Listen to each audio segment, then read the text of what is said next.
저번 시간에 토마스 아퀴나스 사상에 대해서 이야기를 했단 말이죠. 오늘은 토마스 아퀴나스의 사상을 까고 나오는, 비판적으로 까고 나오는 세 사람의 사상에 대해서 간단하게 알아볼 건데요. 자, 우선 토마스 아퀴나스의 사상을 간단하게 표현을 해보면 철학으로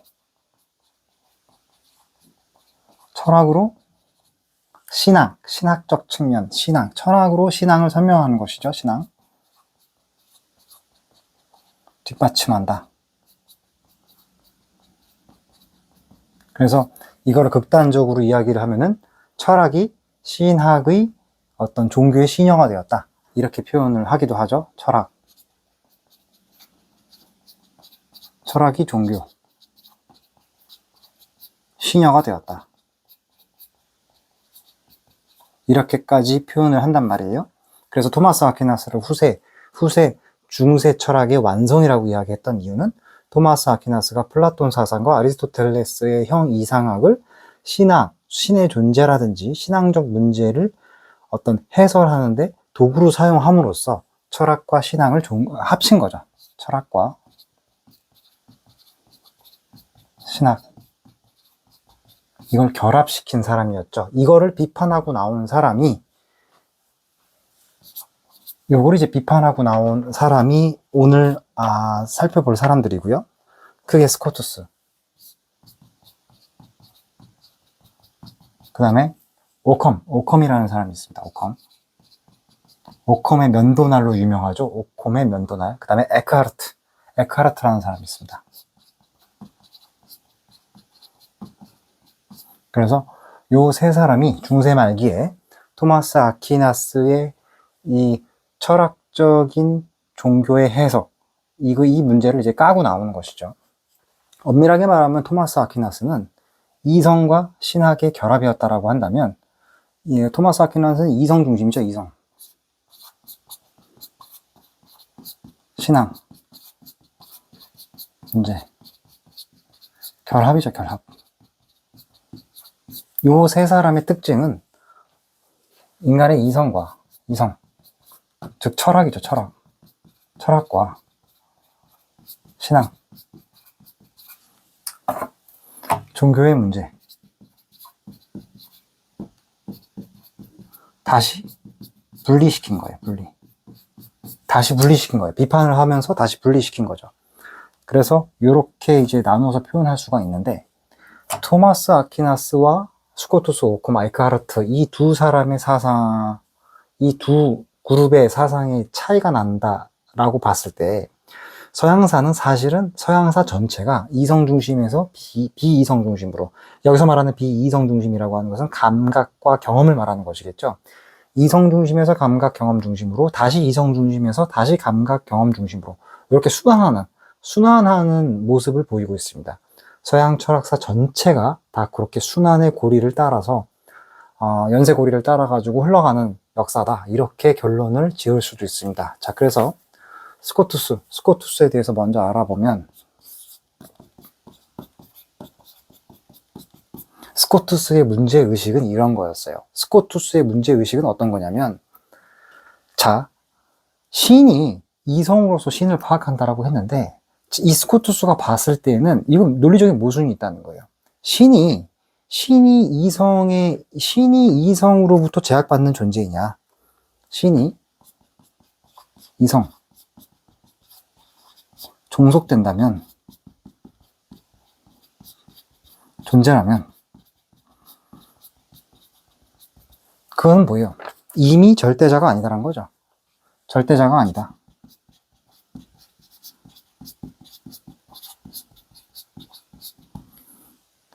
그 신이 자신의 이성에 스스로 종속되는 존재라고 한다면 그건 절대적으로 볼 수 없지 않느냐는 거예요. 그렇기 때문에, 단순한 논리죠. 그렇기 때문에 신은 이성적 존재가 될 수 없다는 거죠. 신은 이성적 존재가 될 수 없다.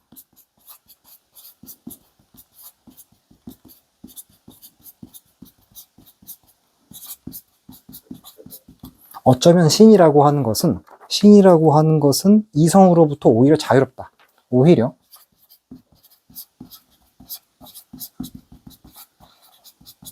이성에서 자유롭다. 타당한 비판이죠. 타당한 비판이에요. 그래서 스코투스가 봤을 때에는 신은 이성적 존재가 아니라 자발적 의지체 그 자체이다. 신은 의지 그 자체이다. 라고 하면서 이제 주의주의라고 이게 어려운 말로 주의주의라고 이야기합니다. 주의주의. 의지를 강조한다는 것이죠. 그래서 이것이 나중에 니체라든지 뭐 의지의 표상으로서의 세계라고 할 때 말할 때 그 의지, 쇼펜하우어가 말하는 그 의지하고도 연결되는 측면이 있습니다. 그래서 여기서 이제 나오는 게 뭐냐면 신은 자발적 의지 그 자체이다. 이게 뭐냐면 토마스 아퀴나스는 일종의 인텔렉추얼리즘이에요. 인간의 이성적인 것이야말로 신적인 것이고 신이 곧 이성이고 이성이 곧 신이다. 인간의 이성은 신의 이성적인 부분들을 분유한 것이다. 이렇게 이야기를 해서 토마스 아퀴나스를 인텔렉추얼리즘이라고 이야기를 하거든요. 인텔렉추얼리즘 이렇게 표현을 하는데 여기에 반해서 스코투스는 자발적인 의지 그 자체다. 신은 이성적 존재가 아니라는 것이죠. 이성에 의해서 존재되고 이성에 의해서 통제되는 존재면 그건 이미 자발적 의지가 이미 절대적 존재가 될 수 없지 않느냐. 그래서 스코투스가 이야기하는 건 뭐야? 볼룬터리즘이라고 그래가지고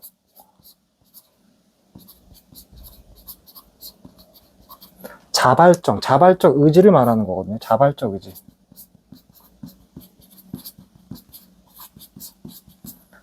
이 볼룬투얼리즘 이게 정확하게 정확하게 스펠링이 맞는지 모르겠는데 아무튼 인텔렉추얼리즘과 발란투얼리즘의 차이는 뭐냐면 주지주의라고 한다면 이건 주의주의예요. 주의주의.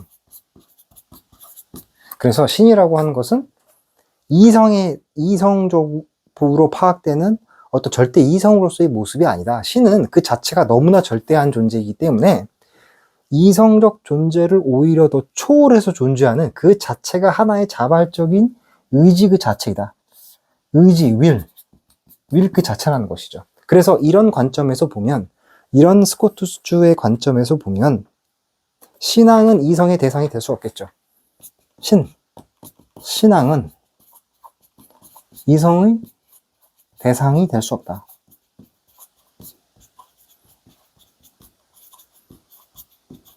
그리고 신은 의지체 그 자체이기 때문에 신이 그 의지로서 만들어 놓은 어떠한 악함, 선악 우리가 할 때 악함, 비도덕적 행위라든지 악함이라고 하는 것도 악한 행위도 신의 의지일 수 있다. 이렇게 보는 거예요.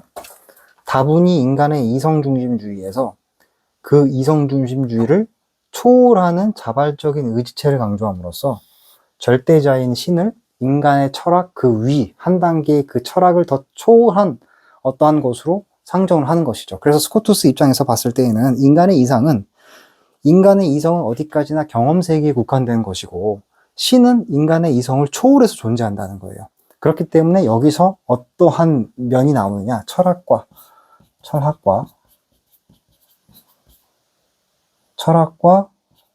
종교 분리되는 거죠.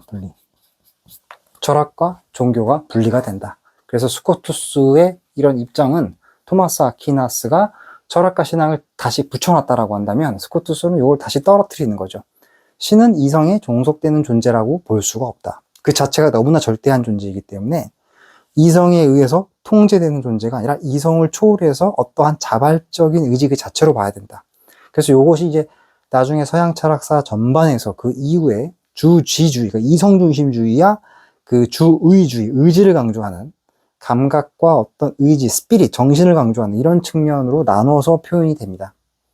그래서 스코투스가 이렇게 토마스 아퀴나스의 사상을 까고 나왔다. 그 다음에 이제 두 번째로 오컴에 대해서 볼 건데요.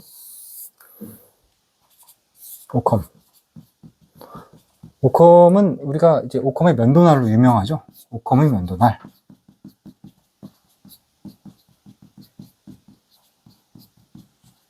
자, 오컴의 면도날은 뭐예요? 면도날이 뭐예요? 뭔가 잘라낸다는 거잖아요. 오컴의 면도날은 이제 쉽게 말하면 이런 겁니다.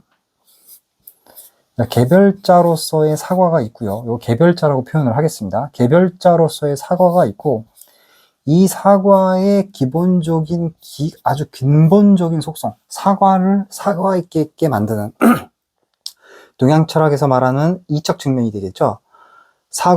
사과이게끔 만드는 어떤 사과의 전형적인 모습, 프로토타입이 있겠죠. 프로토타입이 있고, 이 사과의 프로토타입을 우리가 뭐라고 이야기를 하느냐? 사과라고 이름을 붙인단 말이에요. 사과. 그죠? 이건 개별자죠? 개별자라고 이야기를 하고, 이 개별자를 추상화해서 뭐예요? 사과라고 우리는 언어로서 표현해내는 것이죠. 그런데 플라톤은 여기서 뭐라고 이야기를 했냐면, 개별자로서의 사과를 초월해서 존재하는 어떠한 프로토타입으로서의 사과가 이데아에 존재한다라고 이야기했잖아요. 이데아. 어떠한 형상으로서의 형상으로서의 이데아가 외부에 따로 존재한다라고 이야기를 했고, 그것을 우리가 사과로서 우리 인간은 상기하는 것이다 이렇게 표현을 했는데, 오캄은 이거를 잘라내는 거예요. 오캄 면도날로 이거를 잘라내는 겁니다. 그래서 오캄은 뭐라고 이야기를 하느냐? 개별자가 있으면 이 개별자를 추상화해서 어떠한 이름 붙이기,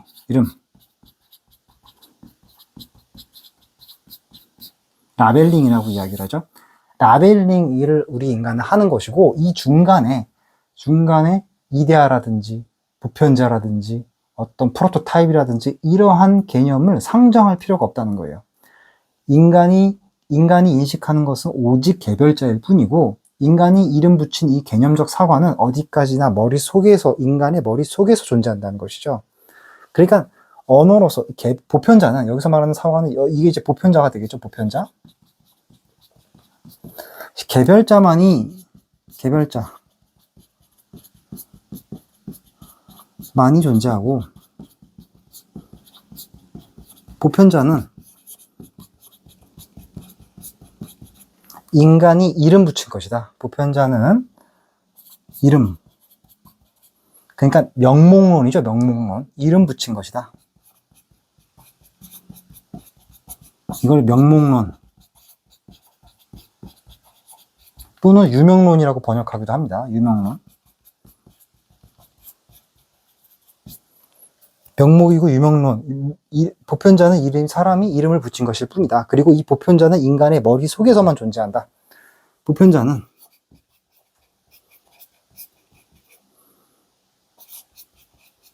인간의 머릿속에만 존재한다. 그래서 오콤도 토마스 아퀴나스를 이제 까고 나오면서 뭐라 그러느냐? 우리가 이야기하는 보편자의 문제는, 이것은 이 개별자를 추상화해서 보편자를 파악하는 데 있어서 이 이데아라고 하는 것이 상정될 필요가 없다는 거예요. 이거는 어떻게 보면 쓸데없는 가정이라는 것이죠. 그래서 이거를 면도날로 자르듯이 자르는 거예요. 그래서 오히려 인간이 인지하는 것은 개별자일 뿐이고, 인간이 보편자로서 표현해내는 것은 인간이 이름 붙인 것에 불과한 것이다. 그리고 그것은 외부에 실제하는 것이 아니고 인간의 머릿속에만 존재한다 라고 이야기를 한 것이죠. 그래서 오캄의 면도날을 간단하게 표현을 해보면, 어떠한 진리를 설명하는 데 있어서 그 진리를 설명하는 조건들이 가장 작을수록, 가장 간단할수록 더 진리에 가깝다는 겁니다. 그래서 오컴의 면도날이 잘라낸 건 뭐예요? 이 이데아라고 하는 것, 형상이라고 하는 것, 이걸 잘라낸 겁니다. 이걸 잘라낸 것이고, 인간은 개별자만을 인식할 수밖에 없고, 인간이 인식하는 보편자라고 하는 것은 이름 붙이기, 명목일 뿐이다라는 것이죠. 그래서 이렇게 되게 되면 철학과 신학, 그러면 오컴에게 있어서 신앙의 문제, 형이상학이라든지 초월자, 절대자에 대한 문제는 철학의 문제가 아닌 거예요.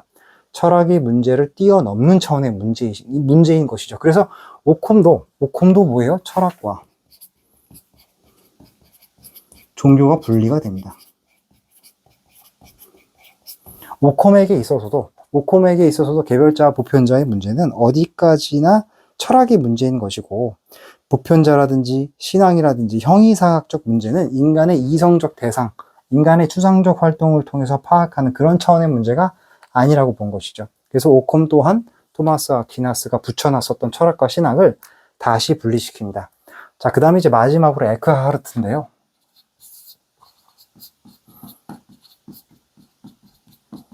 에크하르트 사상은 뭐 신비주의입니다. 신비주의에 대해서는 우리가 앞에서도 많이 봤죠.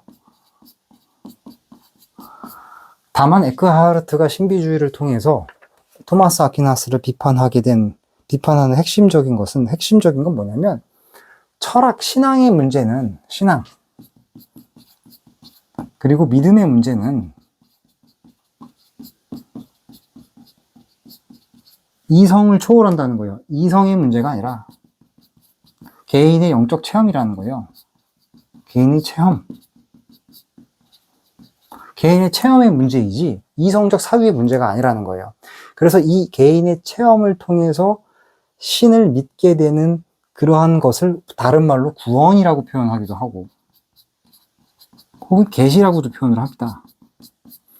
구원 받았다, 계시 받았다, 뭐 이런 표현들을 쓰는데, 에크하르트는 신앙의 믿음을 이성의 문제가 아니라 개인의 체험의 문제, 구원의 문제, 계시의 문제로 설명함으로써 또다시 철학, 인간의 이성적 측면과 신앙의 믿음의 문제를 다시 분리시킨 것이죠. 그렇죠? 그래서 지금까지 제가 설명한 게 스코투스와 오컴, 에크하르트 세 사람의 사상에 대해서 간단하게 정리를 해봤는데요. 이 세 사람 모두 다 갖고 있는 특성은 뭐죠? 토마스 아퀴나스가 기껏해서 붙여놨었던 철학과 신앙을 다시 분리시킨 거죠. 우리는 후세에 살고 있기 때문에 과학적인 어떤 연구 대상과 어떤 이런 신앙에 있어서의 문제가 분리되는 게 당연하게 느껴져요. 우리 입장에서는 당연하게 느껴지죠. 그러나 중세시대 때는 그렇지 않았단 말이죠. 철학이 신앙이었고 신학이 철학이었고, 오히려 철학이 종교의 신여가 되는 그런 시절이었단 말이에요. 그런 시절에 이거를 다시 분리시켜 놨다라고 하는 것은 인간의 지적인 한 단계의 진보죠. 그죠? 그래서 이성과 신앙에 결합되어 있었던 신앙과 이성의 문제를 다시 분리시켰다. 누가? 이 세 사람이. 그래서 스코투스가 생각한 신앙의 문제와 이성의 문제가 분리될 수밖에 없었던 가장 핵심적인 이유는, 신이 이성에 종속되는 존재라고 한다면 그건 이미 절대자로서의 특성이 아니라는 거죠. 신은 오히려 이성에 종속되는 것이 아니라 이성적 차원을 초월해서 존재하는 존재여야지 절대적인 존재가 될 수 있는 거 아니겠느냐라고 하는 비판이었어요. 그래서 이런 측면에서 보면 우리 인간의 이성적인 능력으로 파악했을 때 어떤 나쁜 행위, 악덕한 행위라 할지라도 신의 의지적 측면에서 봤을 때에는 신의 의지일 수 있다라고 하는 것이죠. 왜냐하면 신이라고 하는 존재는 이성도 초월하고 선악 시시비비의 차원도 초월하거든요. 그렇죠? 그래서 이 스코투스의 입장에서는 신은 이성에 종속되는 존재일 수가 없는 것이고, 오히려 이성에서 자유로운 존재다. 오히려 인간의 이성보다 더 자유로운 존재이다. 그래서 신은 그 자체로서 완벽한 존재이고, 신은 그 자체로서 자기 마음대로 할 수 있어. 신은 그 자기의 의지체 그 자체라는 것이죠. 자발적인 의지체 그 자체라는 것입니다. 그래서 이것이 이제 그 이후의 서양 철학에 있어서 인텔렉추얼리즘과 벌런투얼리즘이라고 해가지고 주지주의와 주우주의, 이 지적인 측면, 이성적 측면을 강조한 철학과 의지적 측면을 강조한 이러한 철학이 분리가 되는 겁니다. 그래서 철학의 문제와 신앙의 문제가 분리가 되었다. 철학과 종교가 다시 분리가 되는 그런 계기를 만들어냈다라는 것이죠. 스코투스의 어떤 입장이었었고요. 그 다음에 오컴은 뭐다? 오컴의 면도날로 유명하다. 오컴이 면도날로 잘라내고 싶었던 건 뭐예요? 보편자가 외부에 실제한다라고 하는 그 불필요한 가정들이었어요. 이데아, 형상으로서의 보편자로서의 세계가 우리 인간이 살고 있는 개별적인 현상적 세계 외부에 따로 존재한다라고 하는 그 불필요한 가정을 잘라내버린 거예요. 그러면서 아주 간단하게 표현을 하죠. 인간이 인식할 수 있는 건 뭐다? 오직 개별자일 뿐이고, 인간이 개별자를 추상화시켜가지고 만들어낸 보편자라고 하는 그 개념은 그냥 이름에 불과한 것이다. 우리 인간의 머릿속에서만 존재하는 명목일 뿐이다. 명목일 뿐이다. 라고 이야기했던 것이죠. 그것이 뭐다? 오컴의 면도날이다.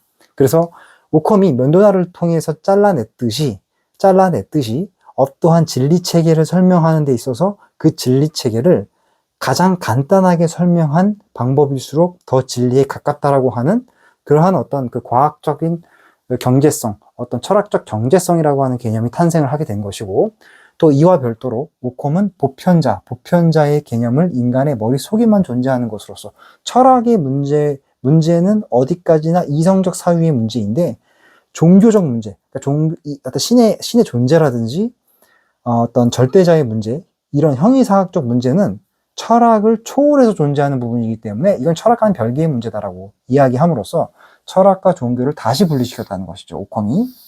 그래서 오컴 또한 스코투스처럼 철학과 종교를 분리시켰다라는 것이고요. 마지막으로 에크하르트는 간단합니다. 신비주의죠. 신비주의 전통을 이어가면서 믿음과 신앙의 문제는 인간의 이성적 어떤 사유의 문제가 아니라 개인의 신적 체험의 문제이고, 개인의 구원의 문제이고, 신적 계시의 문제이다 라고 함으로써 인간의 이성과 신앙의 믿음의 체계를 다시 분리시켰다. 종교와 철학을 분리시켰다라는 것이죠.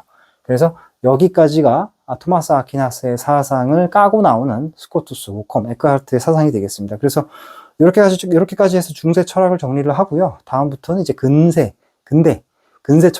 철학을 이제 르네상스 휴머니즘으로 이야기되는 근세 철학에 대해서 진도를 나가보도록 하겠습니다.